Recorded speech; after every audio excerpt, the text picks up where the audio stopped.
Hello everyone, this is Rashmi and this is Shivi Kansal. ये अभी हमारी नई बच्ची है और इसकी स्टोरी जब मैंने सुना तो मुझे लगा आपको इसके बारे में ज़रूर जानना चाहिए। शिवी ने घर में रहकर तैयारी की है, बिल्कुल कोई कोचिंग नहीं किया, टेस्ट सीरीज़ वगैरह ज्वाइन किया था। तो क्यों ना आप इसी से इसकी जर्नी के बारे में सुने और हम इससे बहुत सारे सवाल पूछेंगे जो आपको आपके जर्नी में हेल्प करेगा।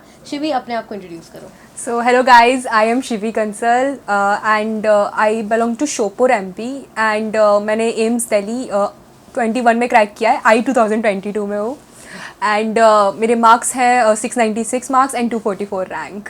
बताओ कैसे तुमने घर में रहकर तैयारी की। ये मुझे लगता है बहुत सारे स्टूडेंट्स जानना चाहते हैं कि कैसे घर में रहकर इतने इफेक्टिवली तैयारी कर सकते हैं कि बिना ड्रॉप किए, बिना कोचिंग किए डायरेक्ट एम्स दिल्ली पहुंच जाओ। मैम बेसिकली कंसिस्टेंसी चाहिए और एक शेड्यूल से, प्रॉपर शेड्यूल से पढ़ना चाहिए एंड मतलब बेसिकली होता है कि हम कभी लाइफ में वीक पॉइंट्स आते हैं तो हम पढ़ाई करना छोड़ देते हैं कि अब नहीं हो पाएगा। उस टाइम पे अगर तुमने अपने आप को संभाल लिया ना, you will crack that exam. तो उस पॉइंट पे संभाल लोगे ना और रोज रेगुलर बेसिस पे पढ़ोगे ना तो हो जाएगा। कुछ पहाड़ चढ़ना लाइक नहीं है, करोगे ना तो होगा, ऐसा क्यों नहीं होगा। शिवी, मैं जानना चाहती हूँ कि जब तुम 11th में गई तो उस समय तुम्हें ऐसा नहीं लगा कि बाकी लोग कोचिंग ज्वाइन करें तो तुम्हें भी कोचिंग ज्वाइन करना चाहिए? मैम एक्चुअली ना हमें आई थिंक दूसरों को नहीं देखना चाहिए क्योंकि उससे सिर्फ डिप्रेशन ही होता है। तो मेरा ये था कि मैं ज़्यादा किसी को ऑब्जर्व नहीं करती थी, बस खुद को देखती थी। एंड जब हाँ मेरे बहुत से फ्रेंड्स गए भी थे बट तब मैं नहीं जा पाई थी कुछ प्रॉब्लम्स की वजह से। बट मैंने सोचा कि डॉक्टर बनने का ड्रीम मेरा है तो मुझे पूरा करना होगा, उसके लिए कोई मुझे कुछ नहीं करेगा।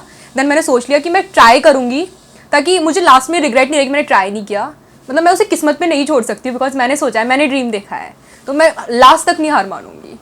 तो शिवी, जब तुम घर में, जब तुमने डिसाइड किया कि तुम घर में अपने से पढ़ने वाली हो तो तुम्हारी क्या स्ट्रैटेजी रहती थी कि ठीक है मुझे खुद से करना है, तो कैसे पढ़ाई करनी है, थोड़ा उसके बारे में बताओ। मैम इनिशियली तो ना हमें आइडिया नहीं लगता ना नीट जैसे एग्जाम के लिए कैसे पढ़ना है। So basically there are so much resources on YouTube and internet, so उसको बहुत एक्सप्लोर करना पड़ता है। ऐसा नहीं कि आप एक रूम में बैठ के पढ़ लोगे, बहुत एक्सप्लोर करना पड़ता है। तो इंटरनेट पे आजकल बहुत कुछ है, तो एक्सप्लोर किया कि क्या सब्जेक्ट्स ही मुझे तभी पता चले थे 11th-12th का सिलेबस आता है, तो एक्सप्लोर किया एंड यूट्यूब्स वगैरह देखा, बहुत से वीडियोस भी देखे एंड देन एक आइडिया लगा। जैसे मैंने बहुत से सीनियर्स के वीडियो देखे, आपके भी वीडियो देखे थे मैंने, और भी बहुत सारे सीनियर्स थे मतलब जो एम्स दिल्ली से भी हैं उनके भी देखे थे। तो एक आइडिया लगा हाँ ऐसे पढ़ना है। बट इनिशियली नहीं आता समझ में, मैं पढ़ रही हूँ पूरा दिन बट फिर भी लास्ट में जाके कुछ याद भी नहीं रहता है बिकॉज पढ़ाई का पूरा स्टैंडर्ड ही चेंज हो गया है। तो तुमने फाइनली कब मतलब पढ़ना, नीट के लिए कब पढ़ना स्टार्ट किया था? Ma'am at the end of 11th, क्योंकि 11th में बेसिकली मैं अपने उसमें रेगुलर स्कूलिंग कर रही थी तो मैं स्कूल पे ज़्यादा फोकस थी क्योंकि वहाँ भी एग्जाम्स होते हैं हमारे रेगुलर बेसिस पे हर मंथ में। एक इंटरनल होते हैं, फिर उसके बाद एक मेन एग्जाम होता है, वो भी पास करना पड़ता है। सो मैं रेगुलर बेसिस पे पढ़ती थी क्योंकि मुझे स्कूल जाना भी पड़ता था, अटेंडेंस भी इंपॉर्टेंट थी स्कूल में। सो 11th के एंड तक तो स्कूल पे फोकस था और सिलेबस सेम था ना एनसीईआरटी वगैरह, तो एक आइडिया लग रहा था कि हाँ ऐसे मतलब पढ़ रही हूँ, समझ में आ रहा है। बेसिकली बच्चे गलती यहीं पर करते हैं, उन्हें लगता है कि नीट में कुछ हाई फाई पूछा जाएगा, नीट से हट मतलब एनसीईआरटी से हटकर पूछा जाएगा। एनसीईआरटी तो भाई साइड में, नी बोर्ड एग्जाम के लिए। लेकिन यही बेसिक चीज़ समझनी बहुत ज़रूरी है कि नीट में बेसिकली एनसीईआरटी ही आती है, बेसिक्स ही पूछे जाते हैं, है ना सीवी? हाँ मैम बेसिक्स ही, वो बेसिकली आपसे हाई फाई कुछ नहीं पूछेंगे कि आपसे बहुत अंदर का कोई डीप कंसेप्ट पूछ रहे, वो भी बहुत बेसिक्स क्वेश्चन पूछेंगे जो बेसिकली आपकी नॉलेज को टेस्ट करेगा। वो बस ये चाहते हैं कि आपकी रिटेनिंग पावर कैसी है बिकॉज एमबीबीएस में आपको बहुत कुछ याद करना है। तो हाँ शिवी, तुम एक दिन में कितने सवाल ट्राई करती थी?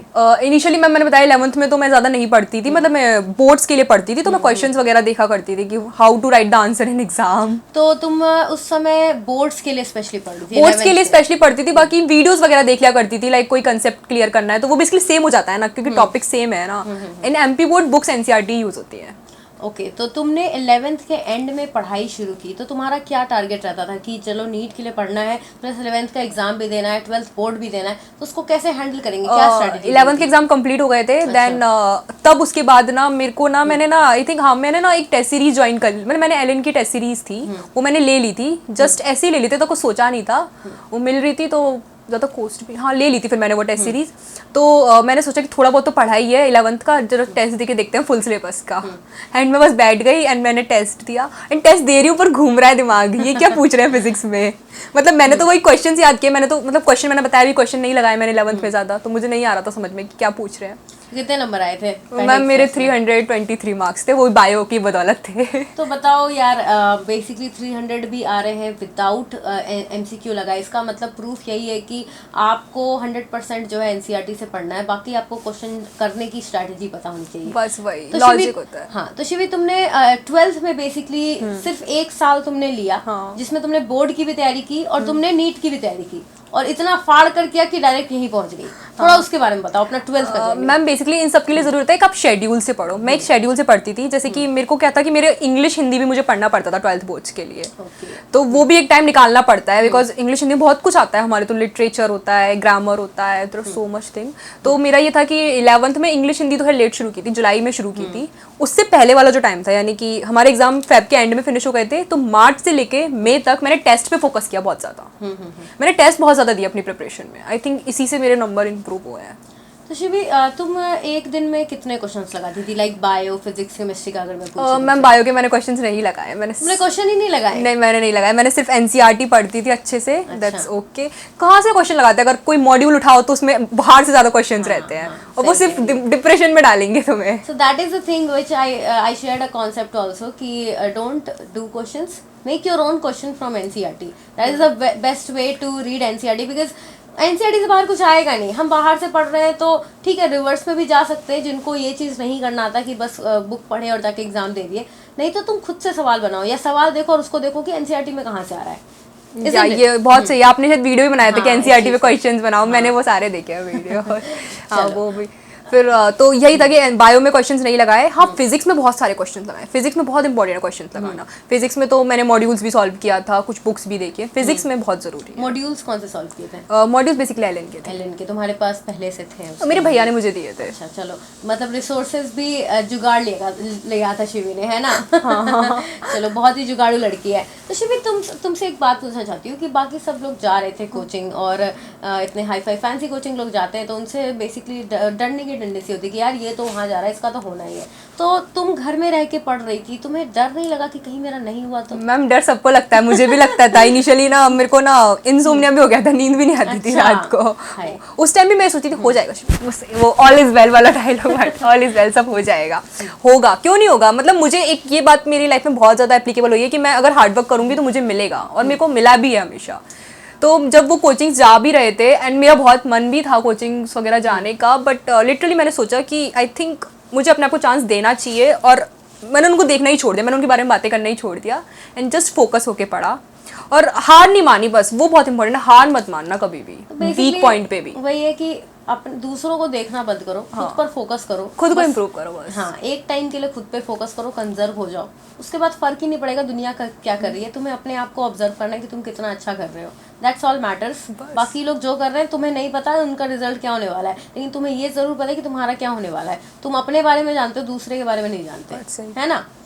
चलो शिवी, ये तो मुझे जानकर बहुत ही अच्छा लगा कि तुमने बायो के कोई क्वेश्चन नहीं किए। तुम इतना ऑप्टिमिस्टिक बंदी थी कि तुमने घर में रहकर जो है भरोसा रखा खुद पर। बेसिकली कूल रहो प्रिपरेशन में। डिप्रेशन में पढ़ाई नहीं होती, सबसे इंपॉर्टेंट है कूल रह के पढ़ो, मस्त रह के पढ़ो। इनिशियली मैंने डिप्रेशन में पढ़ाई करी तो मुझे कुछ भी समझ में नहीं आया, बट जब मैं कूल हुई ना, थोड़ा बहुत फन करने लगी, आई वाज लाइक अच्छी पढ़ाई हुई तब। तो शिवी, तुम घर में पढ़ती थी तो थोड़ा टाइम मिलता था कि कुछ और भी कर सके, या फिर दिन भर किताबी कीड़ा? मैम एक्चुअली ऐसा बिल्कुल भी नहीं था। मैंने जैसे कि जिस दिन मैं टेस्ट देती थी ना, उस दिन सुबह टेस्ट दे लिया, और पूरे दिन तो मैं पढ़ती नहीं थी, मैं मूवीज देखती थी। आप मानोगे नहीं, मैं जो मूवीज आती थी ना इस टाइम पे, जो 2 साल जर्नी में आई है, मैंने सारी मूवीज देखी होंगी। तो मतलब ऐसा बिल्कुल स्टीरियोटाइप बिल्कुल नहीं है कि आप अगर तैयारी कर रहे हो तो आपको बिल्कुल दुनिया जहान से कट जाना है। Until unless you need to focus first of all. क्योंकि शिवी, जहाँ तक शिवी से मैं जब बात करी थी तो इसने बताया कि शुरू में शिवी तुम्हें फोकस करना पड़ा था कुछ दिन के लिए अंडरग्राउंड होना पड़ा था, लेकिन उसके बाद फिर तुम चिल हो गई, है ना? चिल होके पढ़ाई की, फ्रेंड से भी बहुत बातें करती थी। तो वो जो शुरू का फेज था और उससे फिर जो चिल आउट फेज में तुम गई, उसके बारे में थोड़ा बताओ। मैम शुरू के फेज में ये था ना कि बहुत टेंशन होती थी कैसे पढ़ना है, कैसे कवर करना है। तो शुरू में जरूर ये था कि मैं अपने फ्रेंड से बातें भी नहीं करती थी, उनके कॉल आते थे मैं रिसीव भी नहीं करती थी, एंड मैं डिप्रेशन में भी जा रही थी आई थिंक उस टाइम पे। बट एक्चुअली मैं बताऊँ ना, उस टाइम कुछ भी मुझे उस टाइम पे जो मैंने पढ़ा ना, उसका मुझे कोई बेनिफिट नहीं, क्योंकि डिप्रेशन में पढ़ती हूँ ना तो माइंड स्टेबल नहीं रहता उस टाइम पे, और फोकस बिल्कुल भी नहीं रहता, एंड वो नहीं होती पढ़ाई, तो उस टाइम का बेनिफिट नहीं मिला। बट धीरे धीरे मैंने अपने आप को समझाया कि यार ज़्यादा क्या होगा, नहीं होगा क्रैक, अगले साल कर लूँगी, पर हार नहीं मानूंगी, मैं करके तो रहूँगी। ये तो मुझे पता है कि मैंने अगर एक बार लिया है ठान तो मैं करूँगी तो सही। तो बस चिल हुई थोड़ा थोड़ा, धीरे धीरे टेस्ट दिए, धीरे धीरे तो समझ में आया, भरोसा जागने लगा हाँ, कि कि नहीं हो जाएगा। और फिर चिल भी होने लगी ना, और जब चिल होके पढ़ाई करी ना तो वो मतलब जस्ट 1 आवर भी पढ़ाई करती थी ना तो वो भी बहुत अच्छे से याद रहता था हमेशा के लिए। शिवी, तुमसे बात करके बहुत पूछने का मन कर रहा है कि कैसे तुम्हें इतना ऑप्टिमिस्टिक फीलिंग जो है कि अपने आप से बात करना, अपने आप को खुद मोटिवेटेड रखना हर समय, ये आता कहाँ से था? मैम एक्चुअली ना लाइक हमें ना हम डिमोटिवेट होते रहते हैं, हम लोगों को देखते हैं कि भाई वो डांस में इतना टैलेंटेड है, हमें नहीं आता, हम डिमोटिवेट हो जाते हैं, वो फन कर रहे हैं हम नहीं कर रहे हैं, हम डिमोटिवेट हो जाते हैं। बट दैट टाइम खुद को सोचो कि हम करेंगे कभी वो फन, और हम लोग को एक स्ट्रगल करना है उस तक पहुंचने के लिए, बट दैट टाइम हम लोग उस चीज़ को रिसीव ज़रूर करेंगे। मतलब किसी को देख के डिप्रेस मत हो, उसकी लाइफ अलग है, उसका बैकग्राउंड अलग है, तुम्हारा अलग है, तुम अपने आप में फन ढूंढो। तो शिवी, तुम्हारे अंदर ये सब बातें अपने से आती है या किसी से इंस्पायर्ड हो तुम? इंस्पायर्ड बेसिकली मैं अपनी मम्मा से बहुत इंस्पायर्ड हूँ। मेरी मम्मा ना बहुत बहुत कूल रहती है हमेशा, विदाउट लाइक बहुत लोड भी है, हम लोग जॉइंट फैमिलीज में, बट फिर भी बहुत कूल रहती है, बहुत फनी रहती है और मुझे हमेशा हंसाती रहती है। तो ये भी है कि पेरेंट्स से भी जो ये थोड़ा जनरल बिहेवियर होता है कि हम हमेशा चिल कर पाएँ, स्ट्रेस में भी ऑप्टिमिस्टिक रहें, ये हमारे पेरेंट्स से आता है हमें, कि हम जो है कुछ लोग होते हैं मोटिवेशन बाहर ढूंढते हैं, कुछ लोग होते हैं मोटिवेशन अंदर ढूंढते हैं, तो ये बंदी उसी कैटेगरी में आती है। ये भी मैं तुमसे पूछना चाहूँगी कि तुम्हारे घर में कोई डॉक्टर है? मैम घर में तो कोई भी नहीं, और दूर दूर तक भी कोई भी नहीं। इवन मेरे पापा मुझसे कह रहे थे कि तू अपनी फैमिली में सबसे पहली डॉक्टर है, कैसा लग रहा है तुझे? तो ये मोटिवेशन आया कहाँ से कि तुम्हें डॉक्टर बनना है? बस बेसिकली ना जब हॉस्पिटल्स वगैरह विजिट किए ना बचपन में, तो वहाँ को देखा इन्वायरमेंट, तो लगा कि यार बस यहाँ पे जब वाइट कोट पहन के आएंगे कितना मस्त फील होगा, और जब पेशेंट से इंटरेक्ट करेंगे तो वो फीलिंग ही अलग होती है ना। तो बस उसको देख के आया, एंड कभी बहुत बहुत बड़ी बड़ी लाइंस देखी ना डॉक्टर के कैबिन के बाहर, एंड वो आ नहीं रहे हैं टाइम पे, तो तब थोड़ा गुस्सा भी आया उन डॉक्टर्स पे। तो लगा कि हम बनेंगे ऐसे डॉक्टर्स। जब तू बनेगी तो बिल्कुल लाइन नहीं लगनी पड़ेगी, बिल्कुल नहीं लगेगी, बिल्कुल नहीं लगने भाई डॉक्टर के क्लिनिक के बाहर अगर लाइन है तो इसका मतलब ये होता है कि डॉक्टर बहुत अच्छा है। एक्चुअली मैम ऐसा नहीं था, उसमें शायद हमारे लाइक वहाँ पे एक पर्टिकुलर चीज के लिए एक ही डॉक्टर होता है, तो वहाँ पे आना ही पड़ेगा पेशेंट को, वो वाली दिक्कत है। प्लस डॉक्टर थोड़ा होता है कि थोड़ा पंक्चुअल कहीं कहीं नहीं होते हैं, मैम उनकी भी गलती नहीं है, वो भी बिजी रहते हैं, बिजी दूसरे क्लिनिक में या इधर उधर बिजी रह जाते हैं। तो ये सब चीजें मुझे भी बचपन में बहुत लगता था कि यार मैं तो बनूंगी तो मैं ये नहीं, वो लगता ही है, मैं अपने पेशेंट को सफर नहीं करने दूंगी। लेकिन अभी जब मुझे वार्ड में जब मुझे वेट कराना पड़ता है पेशेंट को, तो मुझे लगता है I don't have any choice, I either have to see my emergency cases patient or I have to see them, so there is no choice in that. तो शिवी, एक लास्ट क्वेश्चन तुमसे पूछना चाहूंगी कि कभी कोई ऐसा स्पेशल इंसिडेंस रहा है तुम्हारी लाइफ में जो तुम्हें हर समय मोटिवेटेड रखा हो? क्योंकि देखो कोचिंग वगैरह में रहते हैं जो बच्चे, उनको हर समय टीचर मोटिवेट करते रहते हैं, ये वो कुछ ना कुछ होता रहता है कि टेस्ट में नंबर खराब आ रहे हैं तो मोटिवेट हो रहे हैं, या आप घर से बाहर निकले तो उनको हमेशा रहता है कि नहीं मुझे अच्छा ही करना है। तुम घर में थी, और कोई भी बच्चा जो तैयारी कर रहा हो उसके लाइफ में हर समय कुछ ना कुछ एक चीज़, एक रीज़न पक्का होता है जो उसको हर समय पुश करते रहता है, हर समय ऑन देयर टोज रखता है कि नहीं मुझे तो करना ही है। तो ऐसी इंसिडेंट के बारे में बताओ। इसके लिए बेसिकली एक दो इंसिडेंसेस हैं मेरी लाइफ में, जैसे कि मेरी एक फ्रेंड थी, वो भी बायो लेना चाहती थी, एंड हम दोनों आए 12th में, एंड उसे सडनली चेंज कर लिया सब्जेक्ट। उसने मुझे क्या बोला कि मेरी किस्मत बहुत ख़राब है, मैं डॉक्टर नहीं बन पाऊंगी, तो उसने अपनी किस्मत को ब्लेम किया, सब्जेक्ट चेंज किया और चली गई वो। एंड देन आई थॉट कि अरे यार ड्रीम्स मेरे हैं, मैं उसे किस्मत पे नहीं छोड़ सकती, मैं कोशिश करूंगी। एंड बस मैंने मतलब मुझे उस पर लग रहा था उसको देख के कि यार मैं ऐसी नहीं बन सकती कि ऐसे भाग जाऊं अपने सपनों से, मैं ऐसे भाग नहीं सकती हूँ यार, ऐसा तो किसी को नहीं होना चाहिए। ट्राई करे बिना तो बिल्कुल भी नहीं भागना चाहिए, जस्ट उसका लेवल देख के कि भाई वो बहुत हार्ड एग्जाम है और उसमें इतना भयंकर कॉम्पिटिशन है तो नहीं होगा, ये नहीं करना चाहिए। And the second most incidence मेरी लाइफ का जो था, मुझे बहुत ज़्यादा हिट किया, जब मुझसे पूछते थे कि मैं 11th में घर पे हूँ, मैं रेगुलर स्कूलिंग भी कर रही हूँ, गवर्नमेंट स्कूल में भी हूँ, तो जो मुझसे पूछते थे कि तुम क्या करना चाहते हो, एंड देन आई सेड कि मुझे डॉक्टर बनना है। एंड देन वो मुझे बोलते थे कि तुमने कोचिंग्स तो की नहीं है, तुम कहीं बाहर भी नहीं गई, तो तुम डॉक्टर नहीं बन पाओगी, पर तुम्हें मेडिकल में जाना है, तुम नर्सिंग की तैयारी कर लो, यहाँ चले जाओ, कुछ और सब्जेक्ट, कुछ फील्ड चेंज कर दो, बिकॉज डॉक्टर बहुत डिफिकल्ट एग्जाम है। देन मतलब मैंने उनसे कुछ भी नहीं कहा, देन वो मत मुझे स्ट्राइक की, और मेरे माइंड में हमेशा रही कि इनको तो दिखाना है कुछ करके, इनको तो बताना ही पड़ेगा कि बस मेहनत करनी होती है एग्जाम क्रैक करने के लिए, कुछ वो हाई फाई कोचिंग का टैग नहीं चाहिए, चेहरे पे नहीं लगा होता है ना, कोई कहीं इतना पैसा खर्चा करने की जरूरत नहीं है अगर आपको अपने सपने पूरे करने हैं। अपने सपने अपन को ही पूरे करने हैं, बेसिकली आपको ही हार्ड वर्क करना है, कोई नहीं आने वाला, जैसे भी करना है खुद से करो, ऐसा कोई स्टीरियोटाइप कभी नहीं है, बिल्कुल ऐसा कोई रूटीन प्रोसेस नहीं है कि तुम्हें इसके थ्रू ही जाना है, ठीक है। बस रूटीन प्रोसेस ये है कि तुम्हारा कॉन्सेप्ट क्लियर होना चाहिए, चाहे जैसे भी तुम कर रहे हो, खुद से कर रहे हो या यूट्यूब से कर रहे हो या कोचिंग से कर रहे हो, है ना।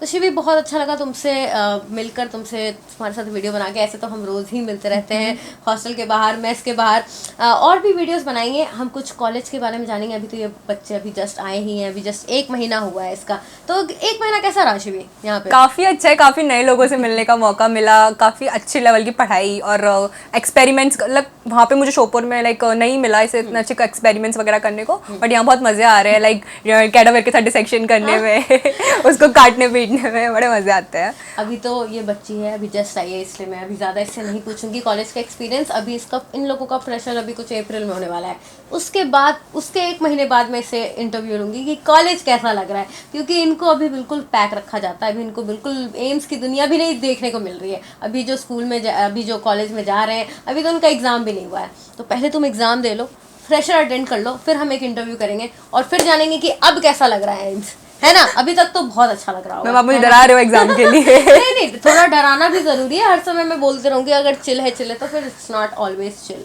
ठीक है? It's always, there is always struggle, ठीक है? Shivi, thank you so much video में आने के लिए। अभी ये video, and thank you so much ma'am for having me in the video. It was my dream to like आपके साथ वीडियो करने का। अरे ड्रीम क्या, क्योंकि मैंने देखा है ना आपको, मैंने प्रिपरेशन के टाइम, तो मेरे को तो बहुत अच्छा लगा आपके साथ वीडियो बनाने में। अरे कपिल शर्मा वाला डायलॉग याद आ रहा है कि कभी सोचा था तैयारी करते समय कि मेरी वीडियो में आओगी? मैंने नहीं सोचा था सर, लिटरली नहीं सोचा था, बट अब बहुत अच्छा लग रहा है। चलो, बहुत अच्छा लगा जान के मुझे ये बात। I am feeling so much flattered right now and thank you so much guys मेरी वीडियो देखने के लिए। ऐसे ही अपडेटेड रहिए, ऐसे ही इन सब की स्टोरीज को सुन के मोटिवेटेड रहिए, और आप भी एक दिन मेरे वीडियो में आके मेरे से बातें करेंगे, मुझे इंटरव्यू देंगे। Thank you so much and bye. Bye.